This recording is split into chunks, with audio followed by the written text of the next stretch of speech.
પ્રમુખ સ્વામી મહારાજના જીવનમાં આપણે જોઈએ તો ભગવાન સ્વામિનારાયણ પોતાના ઈષ્ટદેવ અને શાસ્ત્રીજી મહારાજ, યોગીજી મહારાજ પોતાના જે ગુરુ, એમના પ્રત્યેની જે અનન્ય દાસત્વ ભક્તિ એ આપણને જોવા મળે. અહર્નિશ પોતે શાસ્ત્રીજી મહારાજ અને યોગીજી મહારાજને યાદ કરતા હોય. નાના મોટા કોઈ પણ બધા કાર્ય થાય તો દરેકની અંદર પોતાના ગુરુને યશ આપતા હોય.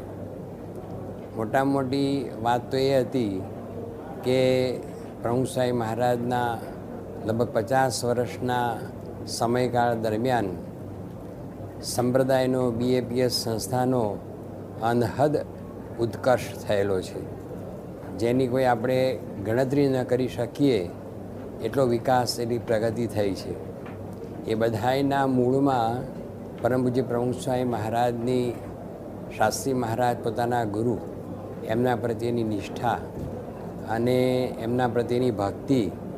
જો કે પોતે સાક્ષાત ગુણાતીત પુરુષ જ હતા અને એ રીતે શાસ્ત્રી મહારાજે એમની વરણી કરેલી, પણ સંપ્રદાયના વિકાસના જે બધા કાર્યો થયા એ દરેક કાર્યની અંદર એમણે યશ પોતાના જે ગુરુ શાસ્ત્રીજી મહારાજ અને યોગીજી મહારાજ એમને જ આપ્યો છે. પોતે હંમેશા કહેતા કે કરતા હરતા મહારાજ અને સ્વામી છે, કરતા હરતા શાસ્ત્રી મહારાજ અને યોગી મહારાજ છે. આપણે તો એના દાસ છીએ, સેવક છીએ. મોટા મોટા ઉત્સવ થયા. 81માં ભગવાન સ્વામિનારાયણનો દ્વિશતાબ્દી મહોત્સવ થયો, 85માં ગુણાતાન સ્વામીનો દ્વિશતાબ્દી મહોત્સવ થયો, લંડનની અંદર CFI ઉત્સવ થયો, અમેરિકામાં 91માં અમેરિકામાં CFI ઉત્સવ થયો, 92માં ગાંધીનગરમાં યોગીજી મહારાજનો શતાબ્દી ઉત્સવ થયો, 95માં એ રીતે ત્યાં આગળ મુંબઈમાં પણ જબરજસ્ત મોટો ઉત્સવ થયો અને અક્ષરધામનું નિર્માણ થયું અને ગાંધીનગર અક્ષરધામનું નિર્માણ થયું, લંડનનું મંદિર થયું, મોટા મોટા ભવ્ય મંદિરો અમેરિકામાં થયા, આખી દુનિયામાં બધા મંદિરો થયા અને લાખો હરિભક્તો જોડાયા અને યુવકો, બાળકો, આ બધું કાર્ય ખૂબ સત્સંગનું જે હતું એ બધો વિકાસ એમણે કર્યો. પણ જ્યારે પણ એમને પૂછવામાં આવે ત્યારે પોતે હંમેશા કહેતા કે આ બધું મહારાજ અને સ્વામી કરે છે, આપણે તો એમના દાસ છીએ, એમના સેવક છીએ. જાહેરમાં પણ એવું કહેતા અને આપ જો એમને ખાનગીમાં પૂછો તો ખાનગીમાં પણ એ જ વાત એમના મુખમાંથી સહેજે નીકળે કે કરતા હરતા શાસ્ત્રી મહારાજ અને યોગી મહારાજ. આપણે તો એમના દાસ અને સેવક છીએ. લેશ માત્ર આ બધા જે જબરજસ્ત ભવ્ય દિવ્યાતિ દિવ્ય જે બધા કાર્ય થયા એનો યશ એમણે રંચ માત્ર, જેને કહીને રંચ માત્ર, એ યશ એમણે પોતાને શિરે એ લીધો નથી. આ સમગ્ર કાર્ય એમના આશીર્વાદથી થયું છે.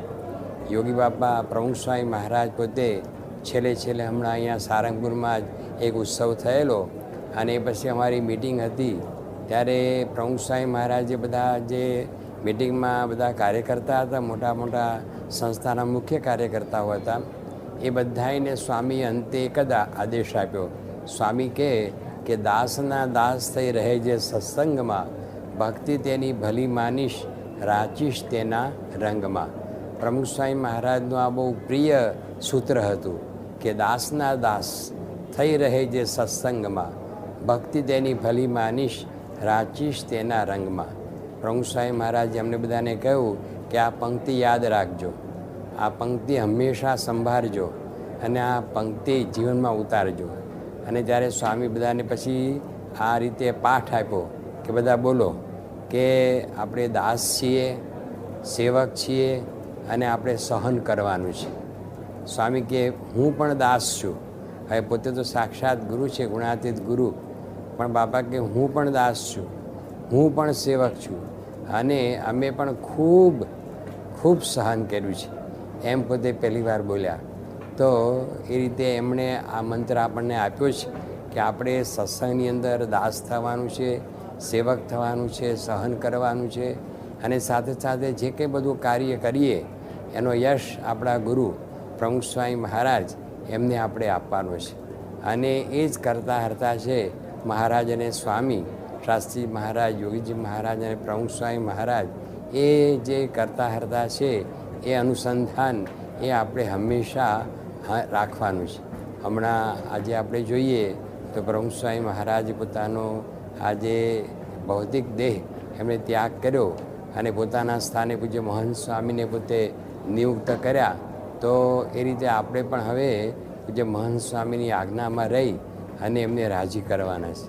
અને પૂજ્ય મહંત સ્વામી હવે આપણે માટે બધી રીતે એ સર્વસ્વ છે અને આપણે એમને સમર્પિત થઈ અને એમના ભક્ત થઈ અને આપણે એમનો આશરો કરી અને સેવા કરવાની છે. તો આ આપણું કર્તવ્ય છે. એટલે મૂળ એક જ સંદેશો જે પ્રમુખ સ્વામી મહારાજે આપ્યો છે કે કરતા હતા મહારાજ અને સ્વામી છે. આપણે માત્ર ને માત્ર સેવા જ કરવાની છે અને દાસ થઈને સેવક થઈને સેવા કરવાની છે. અને નાના મોટા જે કંઈ પ્રસંગો બને એમાં જે કંઈ પણ સહન કરવાનું થાય તો પ્રેમથી આપણે સહન કરવાનું. તો જ આપણને ખરેખર જે આપણી આ સંસ્થા છે, આપણો જે સિદ્ધાંત છે એને માટે આપણને નિષ્ઠા કહેવાય અને એનું આપણને ગર્વ કહેવાય અને એની આપણને અસ્મિતા કહેવાય.